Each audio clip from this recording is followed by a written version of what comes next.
대안적인 교육을 고민하는 아빠들의 유쾌한 교육수다 데디스토크 세 번째 시간입니다. 안녕하세요. MC 여리여리예요. 좋아. 그걸로 정하신 건가? 네. 안녕하세요.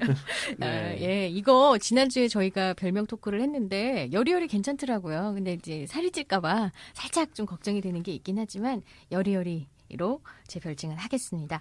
오늘 저와 함께 하고 계신 아빠 패널 세 분 또 함께 하셨거든요. 떡팀장님, 남양주 브로커님, 공대아빠님 한 분씩 자기소개해 주시죠. 네. 안녕하세요. 저는 떡팀장입니다. 팟캐스트와 여행을 사랑하는 남양주가 아니죠. 음성구에 살고 있는. 네. 이사가고 싶으셔, 남양주로. 이사는 갈 수가 없는 여건이라. 남양주를 그리워하면서 그냥 은평구에 살고 있는 떡팀장입니다. 반갑습니다. 네. 안녕하세요. 반갑습니다. 네, 저는 사람과 사람을 연결하는 남양주 브로커입니다. 네, 안녕하세요. 예, 공대 아빠 정성진입니다. 예, 반갑습니다. 지난주 저희가 한국 교육의 문제 아빠의 관점으로 정말 살아있는 이 시대를 살아가는 2017년, 18년 이제 됐는데요. 살아가는 아빠들의 이야기로 얘기를 나눠봤는데 배우는 지식이 너무 많은 거 아니냐. 가치교육 자체가 부재한 거 아니냐. 창조성이 없다. 이런 얘기들 있었어요. 전반적으로는 아이들이 행복하지 않다. 이런 이야기를 나눴었는데 정말 누구나 공감하는 이야기이지 않았나 싶습니다. 그 한국 교육의 문제를 좀 주로 이야기하다 보니까 청취자분들께 좀 답답한 이야기가 아니었을까. 그렇죠. 좀 그런 걱정이 됐어요. 저희가 뭐 대안도 이야기를 하긴 했지만 그게 좀 도움이 되셨을까? 어떤 분에게 도움이 되시는 뭐 한두 구절에 마음에 남는 것들이 있었을 수도 있고, 네. 개인적으로 그랬으면 좋겠다는 마음이 있는데, 이게 듣고 나서 한두 단어가 딱 남아가지고, 한두 문장이 남아서 계속 좀 생각하시게 되는 그런 기회가 됐으면 좋겠다고 생각했어요. 네, 저는 그래서 그 공대 아빠님이 하신 말씀 중에서 명쾌한 대안은 없습니다. 있는 줄 알았는데. 처음에 있는 줄 알았는데, 없다고 그래서 깜짝 놀랐는데, 없는데, 이런 생각에 공감하는 우리가 대안이다라는 말이 저는 참 좋았어요. 우리가 대안이다. 네. 예. 이 거대한 현실의 벽 앞에서 세상이 그러니까 어쩔 수 없다. 그렇게 자포자기하는 것이 아니라 아주 작은 변화라도 작은 실천이라도 우리 집에서 먼저 해보는 것. 우리가 그렇죠. 실천하는 것이 대안이라고 말해주는 것이 정말 좋았어요. 좀 답답한 현실에서 나 혼자만 고민하는 게 아니고 이런 고민을 하는 사람들이 많고 그런 분들이 조금씩 대안이 돼서 뭔가를 했을 때 사회가 어쩌면 달라질 수도 있지 않을까? 그렇죠. 그런 어떤 희망을 주는 그런 멘트였던 것 같아요. 맞습니다. 예. 예, 저는 지난주 남양주 브로커님께서 말씀하신 것 중에 세상 가치에 대해서 좀 말씀을 하셨어요. 이 세상 가치는 세상의 평가 논리라는 관점에서 생각해 보셨던 것 같은데 저희가 좀 필터가 되어야겠다. 정말 성능 좋은 공기청정기, 나쁜 공기를 쭉쭉 빨아들이고 좋은 가치만 이 세상에 뭐 내보낼 수 있는 그런 우리가 되어야겠다. 한번 생각해봤습니다. 맞아요. 정말 저도 그냥 세상의 가치관 앞에 놓이다 보면 두렵고 걱정되기 때문에 그냥 그대로 그런 두려움을 아이들한테 왜 공부 안 하니, 왜 숙제 안 하니, 왜 이런 이제 말을 하지 못해도 마음에 그런 불만을 갖고 있을 때가 있었는데 우리가 똑같이 그런 세상의 두려움에 어떤 증폭자는 되지 말아야지 그런 고민도 했었고요. 맞아요. 네. 그리고 지난번에 남양주 브로커님께서 그런 얘기 하셨거든요. 한 단계 대학을 좀 낮춰 잡으면 우리 아이들 훨씬 더 편안한 마음으로 행복하게 사랑해 줄 수 있다. 네, 그 얘기도 네. 좀 많이 곱씹게 되더라고요. 맞습니다. 그러면서 나는 아이 대학의 그 수준은 어디로 생각하고 있지? 이렇게 한번 어디로 생각하고 있었는지. 이렇게 조금 반성도 해보고 그런 시간이 됐었습니다. 여러분은 지금 유쾌한 아빠들의 교육수다 데디스토크 함께하고 계세요.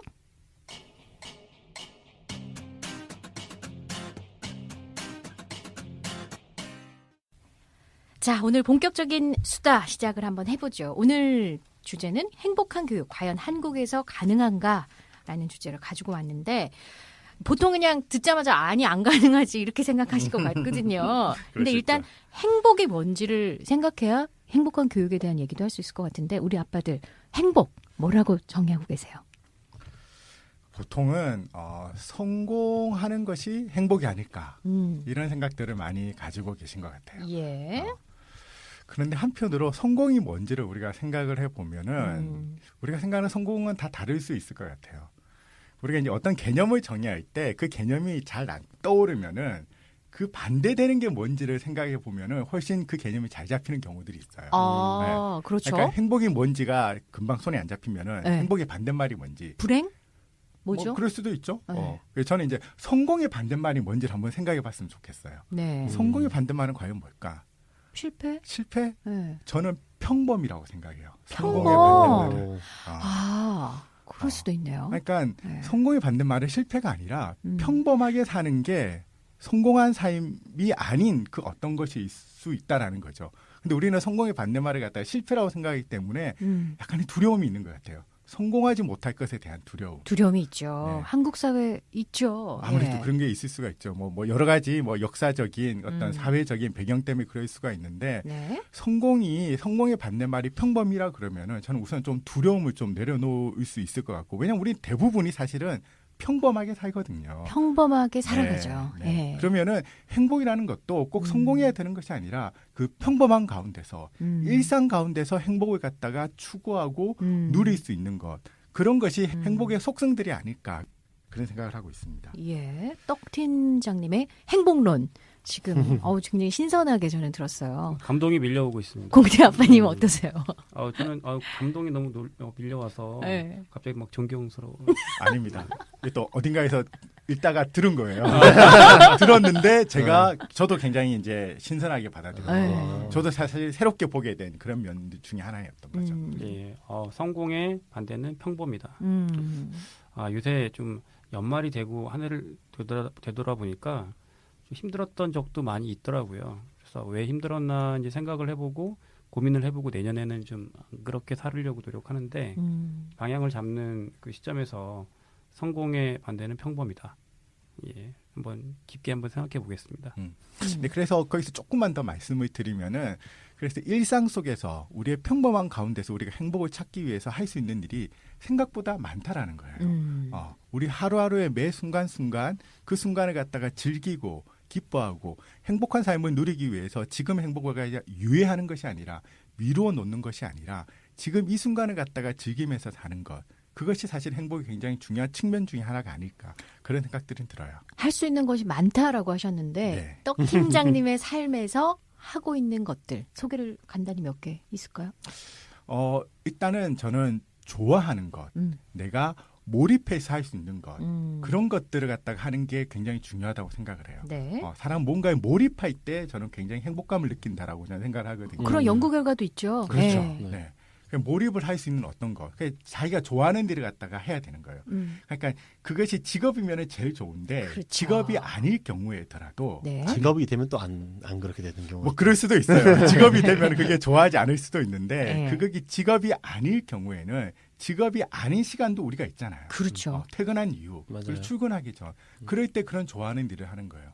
저는 팟캐스트 좋아하는 듣기? 게 팟캐스트 들으면서 조는 거. 조는 거요?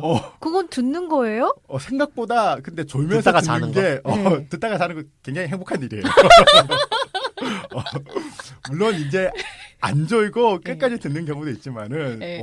졸 때가 있는데 그때 저는 사실 굉장히 행복감을 느끼고 졸지 않고 오. 들었을 때 그 내용들 중에서 네. 굉장히 큰 배움을 깨달았을 때 아. 그때 저는 굉장히 행복감을 좀 느끼는 것 같아요. 졸면서 들어도 행복하고 안 졸면서 들어도 행복하네요. 그렇죠. 네. 제또 굉장히 신선하네요. 다른 또 듣기만 하면 돼 일단. 그러니까 그런 일을 규칙적으로 하는 게 저는 좋은 것 같아요. 그러면 네. 행복이 매일 있을 거니까. 그렇죠. 그래서 이 행동을 하면서 내가 행복하다고 느끼는 거 이게 되게 중요한 것 같아요. 아, 예. 우리 떡 팀장님의 행복 행복론. 어떤 제안, 네, 행복론. 청취자분들 굉장히 신선했을 것 같아요. 남양주 브로커님은 행복 뭐라고 정의하세요? 저는 이제 지난번 그 3화 때 우리가 행복은 기대분의 충족이다. 그런 공식 이야기를 한 적이 있었어요. 맞아요. 그래서 기대를 조금 낮추면 행복은 훨씬 더 커진다. 뭐 그런 이야기를 했었는데요. 네. 제가 이번 화를 좀 준비하면서 이렇게 인터넷에 행복 관련된 검색어들을 좀 쳐보니까 네. 재미있는 연구가 많이 나오더라고요. 예. 행복 공식, 뭐 이런 행복 지수 이런 연구들이 많이 나오는데, 네. 네. 뭐 영국의 어떤 분들이 만든 연구 공식도 있고요. 그걸 또 한국 분들이 또 이어서 만든 공식들도 있는데, 이분들의 공식 공통점을 보면, 어떤 조합이라는 거예요. 행복이라는 것이 네. 뭐 이렇게 딱 하나가 행복이 아니고 네. 뭐와 뭐와 뭐의 조합의 공식이 행복인 거예요. 그래서 영국 분들은 어떻게 만들었냐면 그 행복은 개인적 특성과 생존 조건과 고차원적인 상태. 말이 좀 어렵죠? 이 세 네. 가지의 조합. 그러니까 개인적으로 어떤 특성을 가지고 있느냐, 그다음에 이 사람이 생존을 위해서 어떤 기본 조건을 가지고 있느냐, 네. 그다음에 조금 더 고차원적인 어떤 걸 기대하느냐, 이 세 가지가 잘 조합된 게 행복이라는 거잖아요. 네. 네네. 그리고 한국 분들은 어떻게 했냐면 그 아들러의 그 욕구 위계 이론을 가져와 가지고 비슷한데요. 생존과 관계와 성장의 조합을 행복이라고 봤어요. 근데 이게 공식이 다 다르게 나오는 거죠. 네. 이 공식을 보면서 제가 좀 느낀 점이 뭐였냐면, 행복이라고 하는 것은 뭔가 이렇게 여러 가지들의 조합이구나. 그런데 그 조합에 어느 것을 더 중요하게 생각하느냐 하는 것은 사회마다 다르구나. 영국 사회가 다르고 한국 사회가 다르고, 영국 사회와 한국 사회가 다른 것처럼 어쩌면 한국 사회 안에서도 떡 팀장이 다르고 공대 아빠가 다르고 다르죠. 네, 다 다를 것 다르겠죠. 같은 거예요. 다르겠죠. 그러니까 자기가 중요하게 생각하는 행복의 어떤 키워드가 다른 거죠. 그러나 이제 기본적으로 요런 것들이 합쳐질 때 행복하다고 느낀다 이렇게 생각했을 때 저는 개인적으로 성장이라는 키워드가 저한테 가장 행복감을 주는 키워드 같아요. 그 중에서. 네. 그래서 물론 이제 관계도 중요하고 기본적인 생활도 중요하긴 한데 성장. 나머지는 기본은 해줘야 될 것 같아요. 그렇죠. 나머지 최소한의 기본에다가 성장이 높으면 저는 행복하다고 느껴지는 것 같아요. 그렇군요. 남양주 브로커님은 이 행복의 조합 중에서 성장이 가장 네. 중요하다. 그런 내가 얘기 성장하고 해주셨고요. 있다. 내가 이렇게 커가고 있다. 이렇게 느끼면 되게 행복한 것 같아요. 지금 행복하세요? 네, 팟캐스트를 하니까 또 행복해지는 것 같아요. 새로운 시도. 네. 네. 나 팟캐스트도 해. 뭐 이런 거. 좀 행복해 보이세요. 그렇죠? 그럼요. 네. 네. 올해 안에 행복한 일을 뽑으라고 하시면 또 많이 있습니다. 제가 알고 있는 것만. 그렇죠. 네. 다이어트가 있잖아요. 그렇죠. 네. 맞아요. 네. 올해 다이어트 엄청 제가 성공하셨다고. 올해 다이어트를 네. 뺀 몸무게가 한 8kg 되거든요. 네. 지금 이제 10kg로 만들려고 연말까지 최선을 다하고 있는데, 네. 네, 이것도 엄청난 성장이죠. 저의 어떤 건강의 변화. 맞아요. 네. 저랑 대단하시네요. 같이 했는데요. 저는 네. 하다가 망했습니다. 근데 공대 아빠님이 계셨기 때문에 제가 할 수 있었어요. 네, 공대 아빠님의 적극적인. 실패하셨나요? 다시 요요로 드셨나요? 저도 한 8kg 정도 뺐다가 네. 다시 4kg가 지금 회복되고 있어서요. 네. 네. 아직 그래도 안전한 아직은 괜찮- 인생이 무엇인지.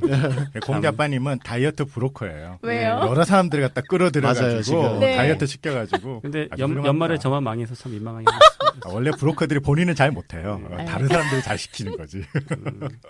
우리 공대 아빠님은 행복. 예, 전 행복 예. 좀 심플하게 공대 아빠처럼 말씀드리면은 예를 들어 설명드릴게요.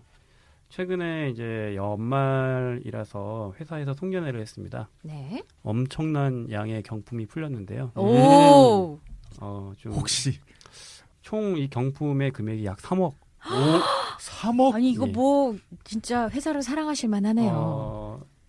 3억 중에 80분 정도가 네. 경품을 받았습니다. 거기 그러니까 끼어 계셨어요? 제가 끼어 있었으면 제가 행복이 무엇이냐, 인생이 무엇이냐 이런 말씀 안 드리죠. 오늘 좀 약간 처져 보이셨어요. 다운돼 오늘, 있어요, 지금. 굉장히 지금 그날 이후 지금 삶의 의욕을. 나머지 80%에 속하셨군요. 예. 그래서 그 다음날 아침에 출근했더니 예. 이 받으신 분들은 표정이 너무 좋으신 거예요. 그렇겠네요. 그리고 아무래도. 이 못 네. 받으신 나머지 분들은 맞아. 커피 마시고 이렇게 뒤에서 3, 4, 5 모여서 얘기할 때 참 우리는 왜 그럴 것이냐. 음. 의문에 패배를 당한 패배자처럼 음. 그렇게 얘기를 하고 있더라고요. 제가 여기서 좀 느꼈던 부분은 행복이란 도대체 무엇일까 생각을 해봤더니 박탈감을 갖지 않아야겠다. 상대적인. 상대적 박탈감이. 예. 저희가 교육도 얘기하고 뭐 누구는 대학 들어가고 나는 무엇을 해냈고 옆에 사람은 이 정도 했는데 나는 왜 이렇게밖에 못했고 예를 들면 방금 말씀하신 체중 관리도 잘 하셨는데 나는 왜 못했을까 그렇게 네. 생각이 되면 인생 자체가 굉장히 우울해지고 비참해지는 것 같아요. 우울해지죠. 네. 예. 저는 저 나름대로 한 거에 대한 의미를 찾고 좀 더 잘할 수 있도록 자기에게 의미를 부여하는 그런 과정이 많이 필요한데 그냥 결과만 보고 저 사람은 됐는데 나는 왜 당첨이 안 돼? 그렇게만 생각했더니 참 인생이 우울해지더라고요. 네. 네, 최근 일이었습니다. 그래서 이번 그 당첨되지 않은 사건에 대한 우리 공대 아빠님의 의미 부여라면? 예, 저의 의미 부여는 네. 이 행복이라는 거는 참 상대적이다. 그다음에 객관적이지 않고 절대적이지 않다. 내 마음 먹기에 달려 있다. 그걸 깨달은 것이 의미죠. 네. 네. 지금 세 분의 얘기 중에 한 분도 돈에 대한 얘기가 별로 없는 것 같아요. 네. 보통 한국 사회에서 행복하면은 사실은 좀 잘 돈. 살아야 뭐 이런 거랑 연결되잖아요. 네네. 재미있는 연구가 하나 또 있더라고요. 제가 검색을 많이 하고 와가지고. 네. 아무래도 네. 이게 학문적인 네. 백그라운드가 좀 있으신 분이라 그럼요. 이런 연구들을 해주셔야 곧 이게 박사님 되시는 거 또, 아니에요? 우리가 신뢰성이 생기면 네. 박사님 네. 될 수가 있죠. 네. 예. 네. 논문 이야기만 나오면 작아져가지고. 언젠간 되실 거예요. 예. 그러게요. 네. 예. 언젠간 돼야 될 텐데. 예, 되실 겁니다. 네, 2010년도에 그 KBS에서 행복해지는 법이라는 다큐멘터리 방송을 했는데요. 네. 이때 그 연세대학교의 염유식 교수님하고 함께 이제 서울 시민 1,024명의 행복도를 조사했대요. 근데 이제 서울 시민의 40.6%가 행복하기 위해서 가장 필요한 것이 뭐냐의 1위가 돈이었다고 나왔어요. 돈. 예. 예. 그래서 그러면 돈과 행복의 그 관계의 그래프가 어떤가 이 서울 시민을 대상으로 설문조사 해가지고 그래프를 그렸더니요. 네. 일반적으로 우리가 상상할 때는 돈이 많아질수록 더 행복해질 거다라는 가설을 가지고 있는데 그 가설과는 다르게 그래프가 어느 정도 정비례 곡선으로 올라가다가 어느 정점에서부터 오히려 돈이 늘수록 행복이 줄어든다는 결과를 발표했어요. 연구에서 네. 그렇게 나왔다는 거잖아요. 네네네. 되게 예. 재밌는 결과죠. 예.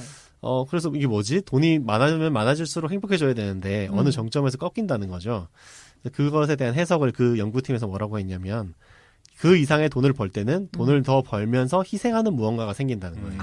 그럴 만하죠. 예, 예. 그 이상의 돈을 벌다 보니까 가족과의 친밀한 관계가 멀어질 수가 있고요. 건강이 해쳐질 수도 있고. 바쁘니까. 네네. 여러 가지로 정점에서 이렇게 행복이 오히려 마이너스가 되는 그런 결과가 나왔는데요. 그러니까 우리가 그 연구가 뭐 꼭 정답은 아닐 수도 있지만은, 우리가 어떤 소득을 가지면 더 행복해질 거라고 하는 생각이 좀 잘못된 생각이 아닐까. 예, 그런 생각이 들고, 우리가 소득이 늘면 자연스럽게 소비 수준이 같이 늘어요. 예, 그렇죠. 작은 차를 타다가 돈을 많이 벌면 큰 차를 타죠. 사람 심리가 예, 차부터 바꾼다고 그러더라고요. 차가 예. 바뀌었을 뿐이에요. 예. 모자란 건 똑같은 거예요. 예. 예, 돈이 모자란 건 그래서 똑같아지고 돈이 더 많아지면 집은 평수는 커지겠죠. 그렇죠. 근데 또 더 돈이 큰 집에 모자란 건 살고 싶고. 마찬가지고. 예. 부모님께 용돈 드리던 것도 좀 더 높아지겠죠. 예. 네, 그러나 또 모자라는 건 마찬가지예요. 네. 그러니까 사람들이 원하는 소득이라고 하는 것은 어느 정점에 도달하면 만족스러워지는 것이 아니고 네. 제가 생각할 때 이게 제 생각인데 현재 소득의 1.5배에서 2배 정도 벌고 싶은 게 모든 사람의 마음이지 않을까. 그러니까 그 단계에 도달하면 또 1.5배를 받고 싶고, 네, 2배를, 2배를 받고 싶고 이렇게 되는 게 아닐까. 그러니까 네. 저는 행복의 조건은 돈이 필요하긴 하지만 그게 돈이 절대적이진 않다. 그러니까 스스로 만족할 만한 최소한의 재정. 예, 그게 중요하고 오히려 아까 덕 팀장님이 이야기하신 자기다운 삶을 사는 것. 예, 그게 더 행복의 중요한 요소가 아닐까. 누군가에게 끌려다니는 삶이 아니라 자기다운 자율적으로 살아가는 그런 삶을 사는 것이 중요한 요소가 아닐까 생각합니다. 근데 한국 사회에서 그런 삶이 가능해요? 가능하지 않다고 보는 분들도 많을 것 같아요. 저는 이제 그렇게 살고 있다고 생각하는 사람이거든요. 네. 네. 남양주 브로커님은. 네. 근데 이제 저희 아내가 그러더라고요. 나는 평생 그렇게 사는 사람 당신밖에 못 봤다.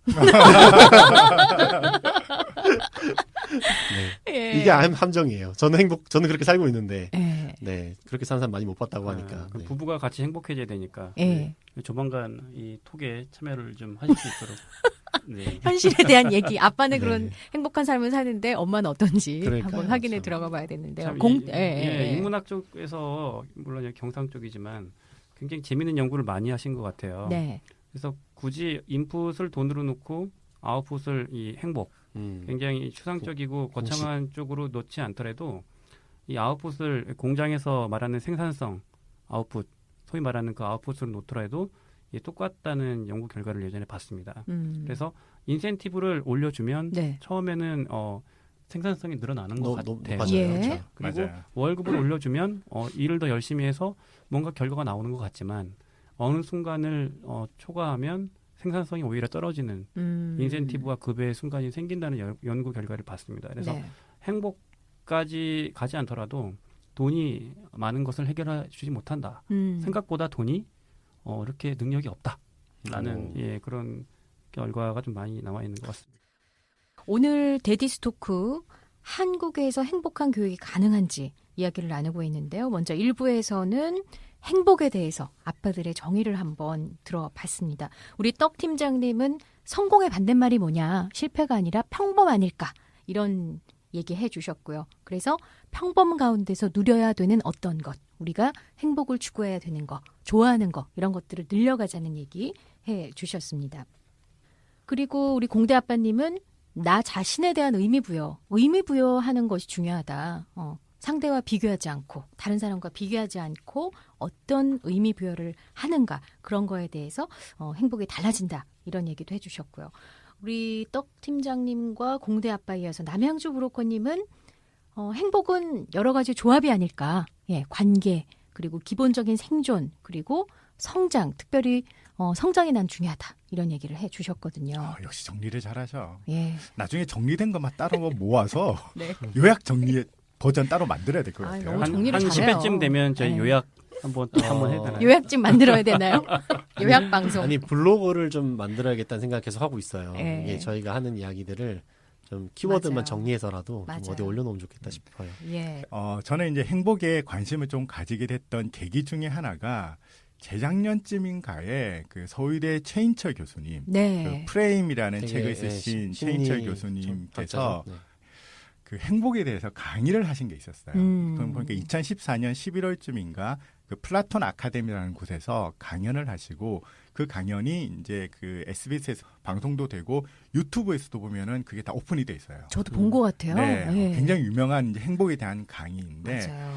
그 최인철 교수님이 그 돈과 행복에 대한 얘기를 하신 것 중에 이런 얘기가 있어요. 예전에는 심리학자들이 아까 말씀하셨던 것처럼 얼마나 많은 돈을 벌어야지 행복한가에 관심이 있었다 그러면은 최근에는 어떻게 돈을 써야지 사람이 행복해지느냐, 돈을 어떻게 소비해야 행복해지느냐에 대한 걸로 이제 그 연구의 초점이 옮겨가고 있다 그러더라고요. 네. 그래서 연구를 해보니까 어떤 결과가 나왔냐 그러면은 소유를 위해서 소비하는 것, 그것보다는 경험을 위해서 소비를 하는 것이 훨씬 더 행복감을 크게 한다는 거예요. 네, 소유를 위한 소비보다는 경험을 위한 소비가 강도도 크고 훨씬 더 오래 간다는 거예요. 그 이유가 뭐냐 그러면은 우리는 경험에 대해서 이야기하기를 좋아하는 거예요. 경험이 이야기거리를 만든다라는 거죠. 그러네요. 네, 우리는 뭔가에 대해서 수다를 떨고 이야기할 때 굉장히 행복감을 느끼거든요. 소유에 대해서는 잠깐 얘기할 수 있어요. 내가 어떤 옷을 샀다, 어떤 자동차를 샀다. 거기에 대해서 잠깐은 얘기할 수 있지만은 몇 년 지나고 나서 그런 얘기를 계속하지는 않는다라는 거죠. 그렇죠. 근데 우리가 몇 년 전에 다녀온 여행에 대해서는 계속 이야기를 해요.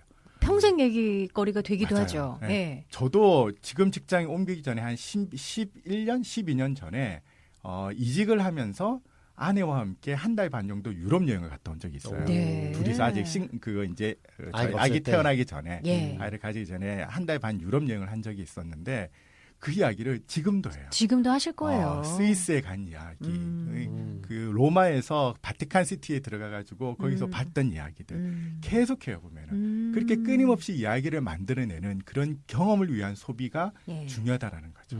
그것이 사람을 행복하게 한다.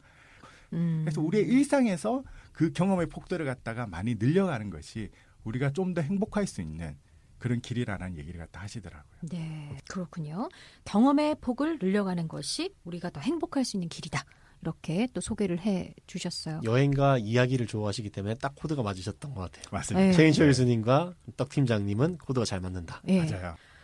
데디스토크 세 번째 시간 행복한 교육 과연 한국에서 가능한가라는 주제로 이야기를 나누고 있습니다. 첫 번째 파트로 아빠들의 행복론 들어봤거든요. 잠시 후 2부에서는 아빠들의 이 행복론을 토대로 행복한 교육이 과연 한국에서 가능한지 해법을 한번 모색해 보도록 하겠습니다.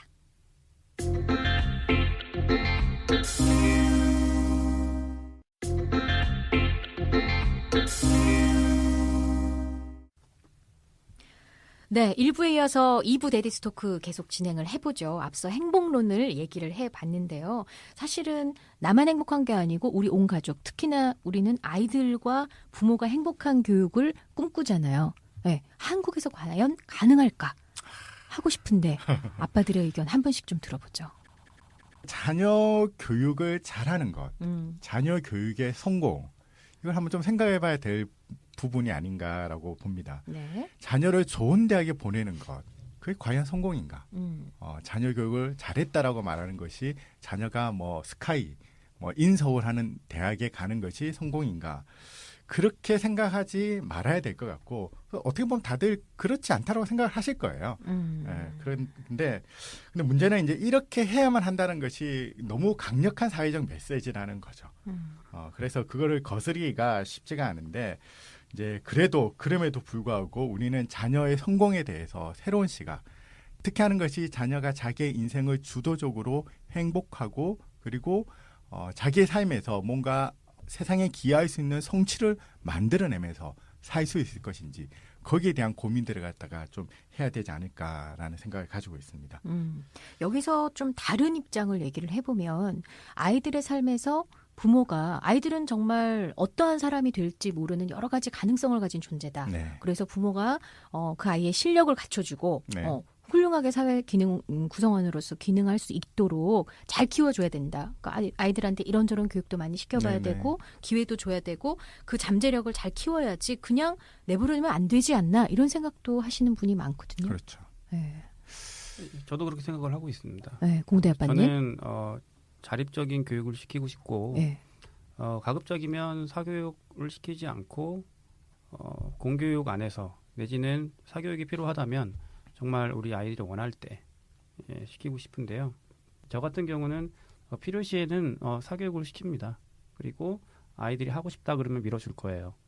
다만 제가 지난 화 때 말씀드렸던 옆에 집이 하기 때문에 내 아이는 하고 싶지도 않고 내 아이는 관심도 없는데 괜히 어머니 아버지가 생각하시기에 좋아 보여요. 그래서 너 한번 해봐. 근데 별로 재능도 없고 하고 싶지도 않은데 그냥 그쪽으로 밀어붙이는 거는 아니라고 생각합니다. 네. 아이 맞춤형 교육을 시키겠다. 예, 이런 입장이신 것 같고요. 그 교육학에서 또는 뭐 그게 그냥 심리학일 수도 있고 인간을 어떻게 보는가, 예. 인간이라는 존재를 어떻게 보는가 했을 때 양극단이 있는 것 같아요. 그러니까 약간 아이들은 자기만의 어떤 독특한 그걸 가지고 있기 때문에 네. 부모가 별로 역할을 안 해도 아이는 스스로 잘 자란다. 그런 적당한 인간관? 물을 부모의 역할 약간 정원사 같은 적당한 물을 주고 이렇게 기본적인 역할만 하면 아이는 알아서 자라는 것이다. 예. 그런 입장이 있고. 입장에 교육학이나 인류 심리학이 있는 것 같고요. 네. 또 반대쪽 극단으로 가면 내가 원하는 아이 어떻게든 만들어줄 수 있다. 네. 예, 그런 이제 이렇게 그걸 뭐라고 하죠? 파블로프 실험이라고 그러나요? 종을 그 개가 땅 치면 이렇게 먹을 걸 주면 걔가 계속 그걸로 강화가 되면 행동주의 심리학. 행동주의 심리학. 자기가 그렇게 만들 수 있다는 거죠. 맞아요. 네. 그래서 그 심리학을 하신 분이 그런 이야기 하셨대요. 누구든지 데려와서 나한테 뭘 만들어 달라고 그러면 내가 그렇게 만들어 주겠다. 이렇게 말할 정도로 예. 아이를 그렇게 만들어낼 수 있다라고 생각하는 조건 강화를 통해서 할 수 있다고 생각하는 심리학이 있고 인간 이해가 있단 말이죠. 양극단에 따라서 교육 철학도 좀 달라지고 네. 학교들이 갖는 방식도 달라지는 것 같아요. 근데 이제 저는 조금 뭐 양극단 중에 어느 쪽이냐고 물어보면 정원사에 조금 더 가까운 쪽이에요. 네. 그러니까 아이가 가지고 있는 본래 독특한 게 있다. 그거를 잘 관찰하고 부모가 적절한 조치를 해주면 되는 것이지 마치 그 반대쪽 극단은 뭐냐면 아이가 빈 칠판 같다고 하는 거거든요. 예, 내가 쓰면 된다는 거예요. 거기다가 뭘 쓰면 써질 수 있다라고 생각하는. 네. 전 그건 조금 동의가 안 돼요. 그러니까 얘가 가지고 난 게 있기 때문에 그것과 엇갈린 반응으로 그걸 할 필요는 없다고 생각하는 거거든요. 근데 이제 물론 이제 어머니들의 그 마음이 제가 이해가 되는데 이제 제가 좀 우려되는 거는 걔가 그걸 좋아하지 않고 능력도 없는데 부모가 그거는 꼭 해야 된다고 생각해서 밀어붙이는 거. 예, 그런 건 조금 옳지 않은 것 같다는 생각이 들어요. 네. 아까 말씀하신 거는 어떻게 보면 성선설, 성악설. 그러니까 조금 다른 그거랑 좀 다른 개념이긴 개념이긴 하지만, 하지만은 이제 크게 뭐 그런 부류로 해가지고 삶을 바라보는 인간을 바라보는 두 가지 상반된 입장 그런 게 역사적으로 계속해서 있었던 것 같아요. 네. 그렇죠. 그런 면에서 이제 어느 입장에서 인간을 바라보고 삶을 바라볼 거냐. 직원을 쪼아야 되느냐 네. 아니면 그렇죠. 풀어줘야 되느냐. 맞아요. 네, 그럴 수도 네. 있습니다. 네. 오늘 행복한 교육이 한국 사회에서 가능할까라는 주제로 이야기를 하는데 한국 사회에서 공부 위주의 교육을 할 수밖에 없는 거는 내가 우리 아이가 좋은 대학 안 가면 이 사회에서 살아남을 수 없을 것 같다는 어떤 그런 생각들이 또 많이 자리하고 있기 때문이거든요. 네, 맞아요. 그 부분에서 자유로우신가요? 어떠세요?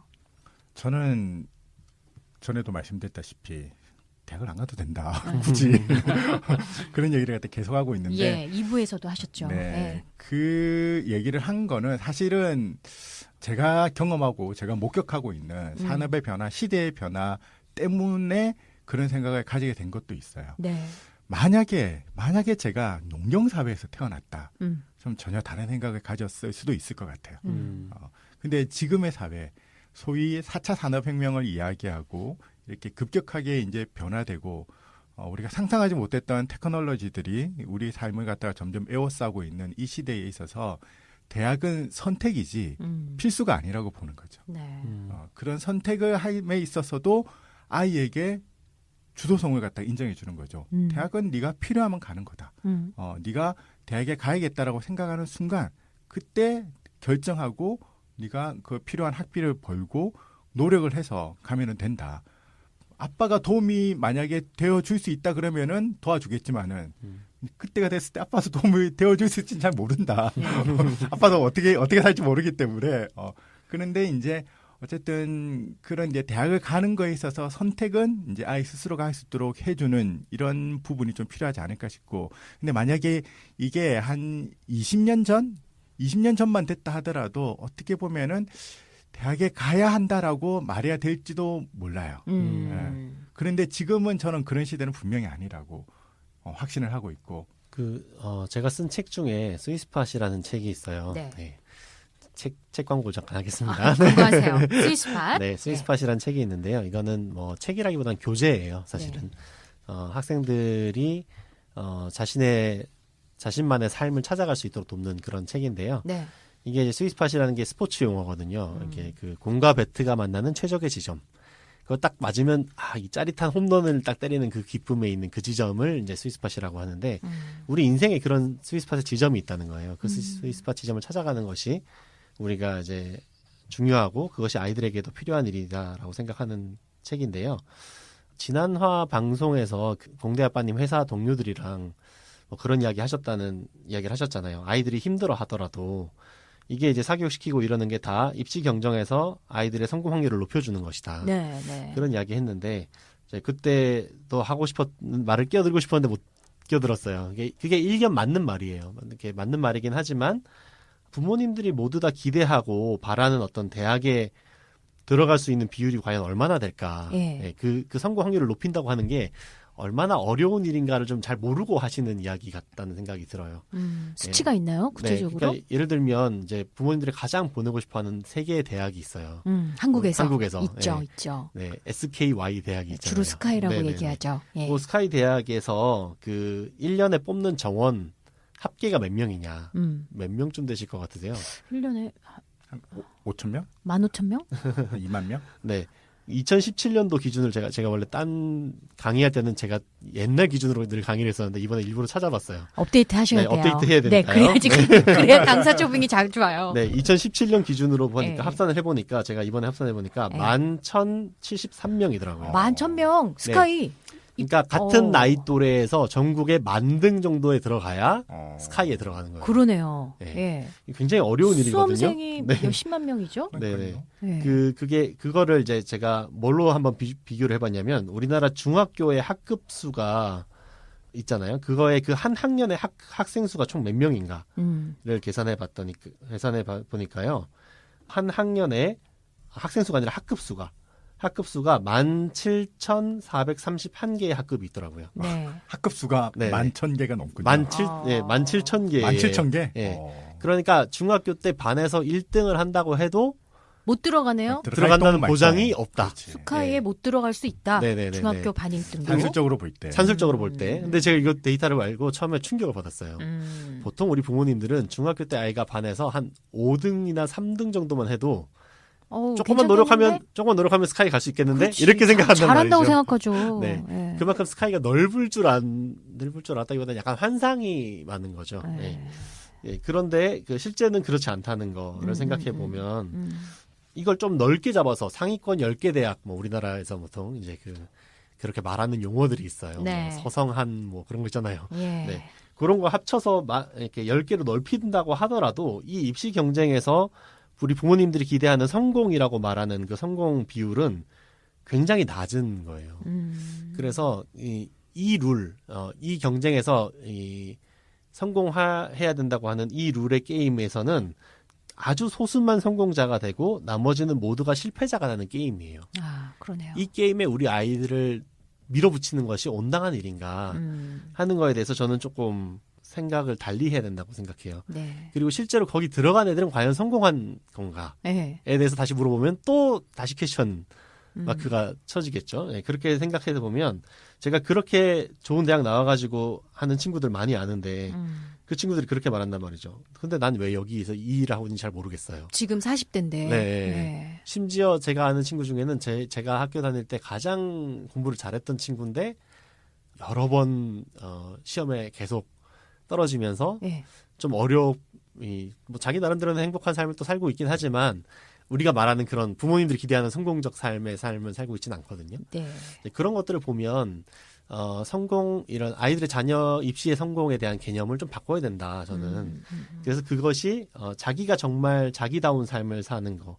그게 이제 스위스팟이라고 제가 용어를 쓰는데 네. 그 스위스팟의 삶을 찾아서 그 자기의 길에서 1등하는 삶. 자기 길에는 자기밖에 없거든요.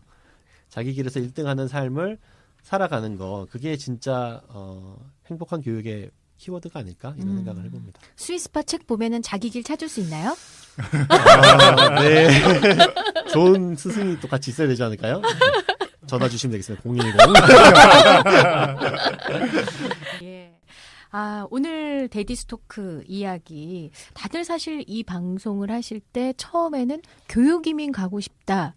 나 진짜 교육 때문에 한국 교육 싫어가지고 이민을 고민해 봤다는 아빠들이 모인 모임이 데디스토크라고 하셨거든요. 네. 그런 입장에서 행복한 교육 한국에서 과연 가능할까? 처음에는 좀 부정적인 생각을 하고 모인 분도 계실 텐데 지금 한 2년 정도 또 지나시고 이렇게 또 팟캐스트를 진행하면서 이걸 들으시는 분들도 한편으로는 어차피 우리 세대에는 안 돼. 한국 사회 안 되니까 이거 변화되길 기다리는 것보다는 내가 이민을 가는 게 낫겠어. 이렇게 생각하는 분도 계실 거거든요. 네. 그렇죠. 네. 그거에 대해서는 어떻게 혹시 의견이 있으세요? 가지 말고 우리랑 같이 계속 떠들자. 네. 이 팟캐스트 사실 브로커 하는 거거든요, 사실은. 네. 네. 같이 우리랑 같은 생각이 있으시면 같이 하자. 그래야 사실 우리나라 교육도 바뀌지 않겠어요. 우리가 여기 안 좋다고 계속 다 떠나 나가면 네. 안 되잖아요. 어떻게 보면 이게 머릿수의 싸움일 수도 있어요. 처음에 촛불 집회는 굉장히 소수의 인원이 모여서 네. 시작을 했었죠. 그러다가 이제 그 의미에 공감하는 사람들이 기하급수적으로 이제 늘어나서 결국 그게 이제 우리 사회를 바꿨잖아요. 그러니까 지금 우리 교육의 현실 문제에 대해서 인식하고 고민하는 사람들이 현재는 굉장히 소수일 수 있다고 생각을 해요. 네. 그런 사람들이 계속해서 이렇게 떠들고 그리고 함께 모여서 연대하고 그리고 그 생각들을 갖다가 공유하고 전파하다 보면은 언젠가는 우리 아이들이 좀 더 나은 세상, 좀 더 행복하게 공부하고 학습하고 배우고 즐길 수 있는 그런 세상이 오지 않을까 그런 네. 생각을 하기 때문에 저희는 떠들고 있는 거예요. 자녀들한테 소송 안 당하려면. 네. 제가 지난화에 이야기한 것처럼. 네. 공대 아빠님은 우리가 지금 여기서 말씀하시는 이런 세상이 올 거라고 생각하세요? 행복하게 교육을 받는? 교육을 하는? 세상은 일단 모르겠고요. 예. 저희 집에서는 이미 오고 있다고 생각합니다. 오, 집에서요? 네. 계속 말씀드렸던 부분이 제가 귀가 얇아서요. 네. 이런 톡을 계속하면 집에서 계속합니다. 아. 뭔가를 해보고요. 예. 예, 그리고 저도 원래 스타일이 아까 말씀하셨던 그 타이거 아빠 스타일이거든요. 그래서 만약에 제가 뭐 시키고 푸시하고 하려고 그랬으면 엄청 하셨을 것 예, 같은데. 그리고 또 우리 큰 아이와 벌써 예. 많은 접전이 있었을 것 같은데 예. 다행히 아직 그런 일은 없고요. 지금 그렇게 안 하고 있는데 아직은 잘 하고 있습니다. 고양이 아빠로 바뀌신 거예요. 예. 집에서 야옹 맨날. 그래서 내년에 이제 중학교 가는데 예. 저도 좀 많이 고민하고 있는 부분이고요. 아이들의 그 방향, 아이들의 장점, 아이들의 특성을 잘 살려서 스스로 공부할 수 있는 또 그런 아이들이 기회를 찾고 행복을 느낄 수 있는 그런 나라까지는 아직 아니지만 성공 사례를 꼭 만들어서 보여주고 싶습니다. 예. 집 한 군데 한 군데 내가 이미 그런 교육을 하고 있다는 분들이 나타나면 사람들이 궁금해할 것 같아요. 네, 아, 네. 정말 가능할까? 가능하구나.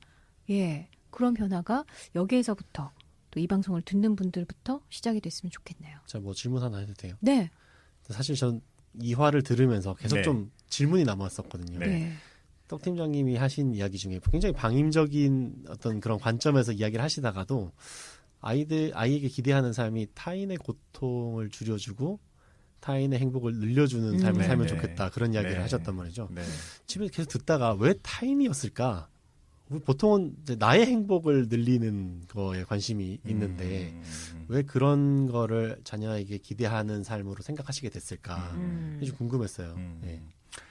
그 생각을 하게 된 것 중에 하나가 사실 그 최인철 교수의 강의가 좀 컸었어요. 네.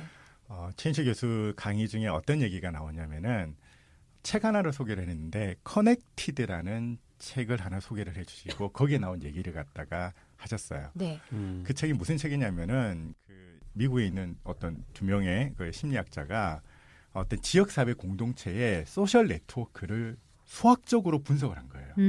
네, 소셜 네트워크를 수학적으로 분석을 해가지고 그걸 갖다 그림으로 그렸어요. 네. 혹시 또 얘기가 나올까 싶어가지고 가져오셨네요. 가져왔는데 예. 이 네트워크 이제 그림은 예. 그 커넥티드 그 네트워크 검색하시면은 나올 수 있는 그런 그림인데 예. 그 각 사람들의 이제 사회적 관계망들을 분석을 해가지고 이 그림으로 그렸는데 이 그림을 갖다가 보시게 되면은 파란색 점이 있고 연두색 점이 있는데 연두색 점이 본인이 행복하다고 느끼는 사람들이에요. 아. 그리고 파란색 점이 본인이 행복하지 않다, 불행하다고 느끼는 사람들인데 예. 이 표를 보시면은 두 가지 특이점이 있는데 하나가 뭐냐면은 끼리끼리 모여 있는 모여있어요. 거예요. 아. 연두색 행복하다고 하는 사람들은 행복한 사람끼리 모여 있고 예, 예, 예. 파란색은 불행하다고 생각하는 사람은 불행한 사람끼리 모여 있어요. 그러네요. 네. 예. 그리고 또 하나가 뭐냐면은 불행하다고 느끼는 그 파란색 점들은 각 네트워크의 끝부분에 있어요. 주로. 아, 그러네요, 또. 네. 그러면 외로운 거죠. 저기 주변에 이 사람이 없어요. 네. 예. 이 네트워크를 분석하면서 그 팀에서 3단계 영향력이라는 얘기를 했는데 그게 뭐냐면은 내 친구가 행복하면은 내가 행복할 확률이 15%가 올라간다는 거예요. 아무 이유 없어. 내 친구가 행복하면은 그냥 내가 행복할 확률이 15%가 올라가고 웃긴 게 내 친구의 친구가 행복하면은 네. 내가 행복할 확률이 10%가 올라가는 거예요. 오. 생각보다 높네요. 또 웃긴 게 뭐냐면 내 친구의 친구의 친구 3단계 그 세 번째 친구가 행복하면은 내가 행복할 확률이 6%가 올라가는 거예요. 근데 이게 한 네 번째쯤 가면은 이제 그 영향이 없어져요. 없어진다고 그러더라고요. 네. 그러니까 이거 뒤집어 말하면은 내가 행복하면은 네. 내 친구가 행복할 확률이 15%가 올라가는 거예요. 아. 내가 행복하면 내 친구의 친구가 행복할 확률이 10%가 올라가고 그런 식이 되는 거죠. 그러니까 나의 행복은 주변 사람들과 관계가 맺어지는 거예요. 연관이 있는 거예요. 여러 사람들과. 즉 나의 행복은 다른 사람들로부터 기인하기도 하고 내 행복은 영향력을 줄 수도 있는 우리는 그렇게 네트워크된 상태 속에서 살아가는 거고 이 커넥티드의 책에 번역되면서 제목이 어떻게 바뀌었냐면은 행복은 전염된다로 바뀌었어요. 그렇군요. 네. 한국 사람들은 근데 또 이런 얘기도 사촌이 땅을 사도 배가 아프다 이런 얘기도 하는데 내 친구가 행복하다고 내가 행복해? 또 이렇게 내 생각하는 사람도 친구가 불행해야 내가 행복해지지. 그런 사람도 한국 있을 사회는. 텐데. 경쟁이 너무 심한 한국 사회 문제인 것 같아요. 예. 어쨌든 뭐 그거는 한국 사회의 문제이긴 한데 예. 그 연구 결과에서 이제 우리가 받을 수 있는 시사점 그게 뭐냐면은 다른 사람과의 관계, 다른 사람을 행복하게 해주는 것 그게 얼마나 중요한 일인지를 다 알게 된 거예요. 우리가 다 연결돼 있으니까. 그래서 다른 사람 갖다 행복하게 해주는 거. 다른 사람을 행복하게 해주는 게 뭘까라고 생각했을 때 그 사람의 고통을 좀 줄여주고 그 사람이 행복하다고 느끼게 해줄 수 있는 것. 그 일을 한다 그러면은 정말 보람되고 행복한 삶이 아닐까. 그 일을 행복하다고 느끼는 우리 딸이 된다 그러면은 나는 훨씬 삶을 잘 살아갈 수 있을 거다라고 생각을 하게 된 거죠. 그래서 네. 연결돼 있다라는 그 느낌, 그 연결돼 있는 사람들 간의 행복한 유대감, 이런 것들을 갖다가 증진시킬 수 있는 방법, 이런 것들에 대한 것들을 생각하면서 그런 생각을 하게 됐고. 근데 그 제가 아는 분은 그런 이제 아이가 좀 그렇게 모범적이고 다른 사람을 더 사랑하는 아이일 때 보통 이제 학급에서 일어나는 일들 속에서 그 아이만 손해 본다는 느낌을 되게 많이 부모님들이 내가 우리 아이 그렇게 살으라고 해서 그렇게 사는 건 참 맞아요. 고마운 일이긴 하나 결국에는 우리 아이만 손해 보는 것 같아서 마음이 아플 때가 많다. 뭐 이런 이야기 하시는 부모님들 종종 만나거든요. 그러니까 그것이 오히려 이한이한테는 좀 무거운 부담감 이렇게 되지는 않을까 이런 좀 걱정도 저는 좀. 저는 그게 이제 저희 딸이 본인이 소중한 존재고 집에서 충분한 사랑을 받고 있고 자존감이 건강하다면은 해결할 수 있는 부분이라는 생각이 자기 들어요. 사랑은 충분히 네. 받고 있다고 느껴져야 네, 일단. 네. 네. 그러니까 그것 때문에 내 자존감 이런 것이 훼손되지 않는다는 거죠. 네, 나는 네. 귀한 존재다. 나는 소중한 존재고 충분히 사랑받는 그런 사람이기 때문에 뭐 학교에서 벌어지는 일, 이런 일 때문에 어떤 나에게 손해가 생긴 일이 있다 하더라도 이것이 나의 자존감을 해치지 않을 거다라는 믿음을 부모는 계속 줄 수 있어야 된다라고 봐요. 계속 믿어주고 신뢰하고 사랑한다 말해주고 그 사랑의 말들을 갖다 행동으로 입증해주고 하는 그런 것들이 저는 필요하다고 생각을 하는 거죠. 지금 한국 사회 학교 교육에서 제일 이제 행복하지 않다고 느끼는 이유 중에 하나가 이제 아이들 관계 문제하고 굉장히 긴밀하게 연결돼 있거든요. 입시 네. 문제도 큰 벽이지만 사실은 지금 이 학교 폭력이나 따돌림 이쪽의 영역도 굉장히 큰 영역이어가지고 네. 저는 참 그게 고민거리가 돼요. 그러니까 저도 저희 아이를 학교에 보내면서 물론 대안학교인데도 불구하고 네. 어떤 친구가 우리 아이를 괴롭힌다. 뭐 이런 일들이 발생했을 때 부모님들이 가지고 있는 기본 생각이 뭐냐면 그 문제를 일으키는 그 아이 좀 우리 반에서 나갔으면 좋겠다. 이런 인식이 너무 강하거든요. 네. 근데 그 아이도 그렇게 하는 이유가 사실은 있는 거고 네. 그 아이가 가지고 있는 어떤 어려움이나 힘든 점도 있는 거거든요. 근데 그걸 너무 부모님들이 내 아이에게 손해가 되니까 걔를 좀 우리 반에서 뺐으면 좋겠다. 나중에 이제 우리 학교에서 나갔으면 좋겠다. 그래서 전학 가는 경우 많아요. 네, 많잖아요. 네. 그래서 그렇게 하다 보면 그게 저는 일단 일종의 폭탄 돌리기 같은 느낌이 들거든요. 그래서 결국 그 아이가 사회 밖으로 나가버리는 어떤 그런 현실. 이거는 사회에서는 물론 범죄자들을 좀 이렇게 격리하고 사회 안정을 가질 필요가 있긴 하지만 교육이라는 영역에서는 조금 더 아이들을 품어줄 수 있으면 좋겠는데 그러려면 이제 부모님들이 우리가 아이를 함께 키운다라는 좀 정신, 아까 전염되고 연결돼 있다라는 그런 정신들이 좀 더 있어야 되는 게 아닐까. 그래서 이 아이도 내 아이다. 네, 저는 이제 맞아요. 저희 아이를 좀 힘들게 했다고 하는 아이를 생각할 때 계속 제 스스로 마음속에 저 아이가 내 아이라면, 저 아이가 내 아이였다고 생각하면, 그러니까 같이 형제인데 얘를 괴롭히는 거였다고 생각하면 훨씬 더 넓은 마음으로 걔를 이해해 줄 수 있는데 걔가 내 아이에게 손해를 주는 존재로 인식하면 굉장히 이제 갈등적인 구조로 가는 것 같아요. 그래서 좀 더 우리가 함께 살아가는 행복한 세상을 만드는 것이 필요한 게 아닌가 그런 생각이 좀 들더라고요. 예. 공대 아빠님 뭐 한 말씀 하시죠 마지막으로. 오늘은 겸허한 마음으로 오늘 좀 안 세셨어요. 좀 재밌게 해주셨어요. 오늘 두 분 말씀을 듣고요. 좀 네. 감동을 많이 먹어서 감동 먹어. 3억 때문에 그런 것 같아요. 정말 한 수 배워가고요. 네, 저희 집에서는 저희 큰애, 둘째, 또 셋째가 나이 차이가 좀 많이 나거든요. 셋째 때문에 첫째, 둘째가 많이 스트레스 받고 있는데 오늘 들은 말씀 중에 굉장히 우리 큰애랑 둘째랑 얘기할 때 같이 좀 활용할 수 있는 얘기가 많이 있는 것 같습니다. 역시 바로 활용하려고 하는 네, 제 정신. 굉장히 실천력이 맞아요. 강하신 것 네. 같아요. 공대 아빠님의 매회 어떻게 실천을 하시는지 이런 얘기도 청취자분들께 큰 도움이 될 것 같습니다.